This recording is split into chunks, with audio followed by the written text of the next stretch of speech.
My dear friends, welcome in division chemistry classes. आज की class में पढ़ेंगे दर नियम समीकरण। दर नियम समीकरण, rate law equation.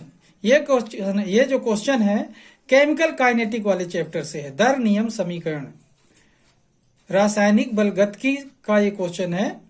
Rate law equation, दर नियम समीकरण क्या है, what is rate law equation. Okay, तो देखते हैं दर नियम समीकरण का डिटेल। इसके पहले जिन लोगों ने मेरे चैनल को सब्सक्राइब ना किया हो तो सब्सक्राइब जरूर कर लें और सब्सक्राइब करके मेरा सहयोग करें। ओके, और देखते हैं दर नियम समीकरण का डिटेल क्या है। दर नियम समीकरण, ओके, तो देखिए दर नियम समीकरण किसे कहते हैं। दर नियम समीकरण, what is rate law equation. दर नियम समीकरण किसे कहते हैं, तो देखिए क्या है। किसी अभिक्रिया के लिए या किसी अभिक्रिया के अभिक्रिया दर तथा सांद्रता के पद में संबंध प्रदर्शित करने वाले समीकरण को दर नियम समीकरण कहते हैं। एक बार फिर से देखिए, किसी अभिक्रिया के अभिक्रिया दर तथा सांद्रता के पद में संबंध प्रदर्शित करने वाले समीकरण को दर नियम समीकरण कहते हैं। एक बार फिर से देखें, किसी अभिक्रिया के अभिक्रिया दर तथा सांद्रता के पद में संबंध प्रदर्शित करने वाले समीकरण को दर नियम समीकरण कहते हैं। समझ आया। देखें, अभिक्रिया दर तथा सांद्रता के पद में जो संबंध प्रदर्शित करे इक्वेशन क्या कहलाएगा, दर नियम समीकरण कहलाता है। मतलब अभिक्रिया दर और सांद्रता के पद में संबंध प्रदर्शित करता है। ठीक है, इसके बाद देखिए, जैसे अभिक्रिया दर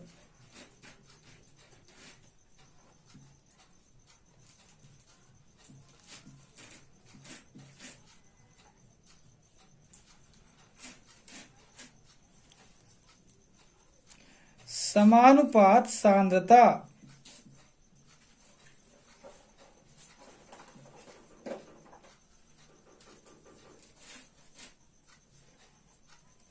अभिक्रिया दर समानुपात सांद्रता, ये दर नियम समीकरण कहलाया। क्या कहलाएगा, दर नियम समीकरण, अभिक्रिया दर समानुपात सांद्रता। ओके, अब देखते हैं इसके लिए थोड़ा और आगे। प्रथम कोटि की अभिक्रिया के लिए, द्वितीय कोटि की अभिक्रिया के लिए, तृतीय कोटि की अभिक्रिया के लिए, शून्य कोटि की अभिक्रिया के लिए दर नियम समीकरण क्या होगा। ओके, तो देखिए या करके अभिक्रिया दर, वहां पर सीधा सीधा क्या लिखा था, अभिक्रिया दर समानुपात सांद्रता। अब यहां थोड़ा चेंज देखें, या करके लिख सकते हैं अभिक्रिया दर समानुपात सांद्रता की पावर n। फिर देखें समानुपात तोड़ा तो क्या हुआ, अभिक्रिया दर बराबर k इंटू सांद्रता की पावर n। ओके, सांद्रता की पावर क्या लिखा, n। अब यहां पर देखना k क्या है और n क्या है। ध्यान दें, यहां पर k क्या है, k समानुपातिक नियतांक। k क्या है, समानुपातिक नियतांक है। समानुपातिक क्या है, नियतांक है, जिसे यहां पर देखें, यहां पर k क्या है, समानुपातिक नियतांक है, जिसे वेग स्थिरांक कहते हैं। ओके, n क्या है, घातांक है, जिसे अभिक्रिया की कोटि कहते हैं। जिसे अभिक्रिया की क्या कहते हैं, कोटि कहते हैं। है तो घातांक, लेकिन इसे क्या कहते हैं, अभिक्रिया की कोटि कहते हैं। एक बार फिर से देखना, अभिक्रिया दर समानुपात सांद्रता, यहां पर पावर में लगाया n। समानुपात तोड़ने के बाद क्या हुआ, अभिक्रिया दर बराबर k इंटू सांद्रता की पावर n। यहां पर k क्या है, समानुपातिक नियतांक है, जिसे वेग स्थिरांक कहते हैं। n क्या है, घातांक है, जिसे अभिक्रिया की कोटि कहते हैं। ओके, अब देखते हैं इसके आगे। ओके, तो देखिए दर नियम समीकरण है जो यहां पर देखते हैं। दर नियम समीकरण, शून्य कोटि की अभिक्रिया के लिए दर नियम समीकरण कैसा होगा, तो देखिए शून्य कोटि की अभिक्रिया के लिए दर नियम समीकरण, शून्य कोटि की अभिक्रिया के लिए दर नियम समीकरण। देखिए अभिक्रिया दर बराबर k इंटू सांद्रता की पावर शून्य। मतलब यहां पर n घात जो लगाए थे दर नियम समीकरण में, तो n का मान कितना होगा, शून्य होगा। तो शून्य कोटि की अभिक्रिया के लिए ये दर नियम समीकरण है। अभिक्रिया दर बराबर के इंटू सांद्रता की घात शून्य। ठीक है, और ये शून्य की घात क्या स्पष्ट करती है रिएक्शन के लिए, देखिए, अर्थात शून्य कोटि की अभिक्रिया, अर्थात शून्य कोटि की अभिक्रिया अभिकारक की सांद्रता पर निर्भर नहीं करती। अर्थात शून्य कोटि की अभिक्रिया अभिकारक की सांद्रता पर निर्भर नहीं करती। ओके, तो शून्य कोटि की अभिक्रिया के लिए दर नियम समीकरण क्या हुआ, अभिक्रिया दर बराबर के इंटू सांद्रता की पावर शून्य। ओके, ये दर नियम समीकरण है शून्य कोटि की अभिक्रिया के लिए। रेट लॉ इक्वेशन है for zero order of reaction के लिए। किसके लिए है, जीरो ऑर्डर ऑफ रिएक्शन के लिए है ये rate law equation. Rate of reaction equal to K into concentration into power में, यहां पर क्या हुआ, rate of reaction equal to K into concentration power शून्य। ठीक है, तो ये क्लियर हो रहा है। Rate of reaction equal to K into सांद्रता की पावर जीरो, ये किसके लिए हुआ, जीरो ऑर्डर ऑफ रिएक्शन के लिए। अब देखते हैं फर्स्ट ऑर्डर ऑफ रिएक्शन के लिए रेट लॉ इक्वेशन क्या होगा। ओके, अब देखिए सेकेंड देख रहे हैं, प्रथम कोटि की अभिक्रिया के लिए दर नियम समीकरण। किसके लिए, प्रथम कोटि की अभिक्रिया के लिए दर नियम समीकरण। Rate law equation for first order of reaction. देखिए, अभिक्रिया दर बराबर के इंटू सांद्रता की पावर एक लगा हुआ है यहां पर घात में। अभिक्रिया दर बराबर के इंटू सांद्रता की power 1 means rate of reaction equal to K into concentration and power 1।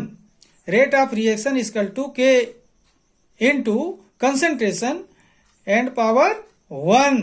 Okay, तो ये जो इक्वेशन है इसे बोलते हैं प्रथम कोटि की अभिक्रिया के लिए दर नियम समीकरण है। किसके लिए है, प्रथम कोटि की अभिक्रिया के लिए दर नियम समीकरण है।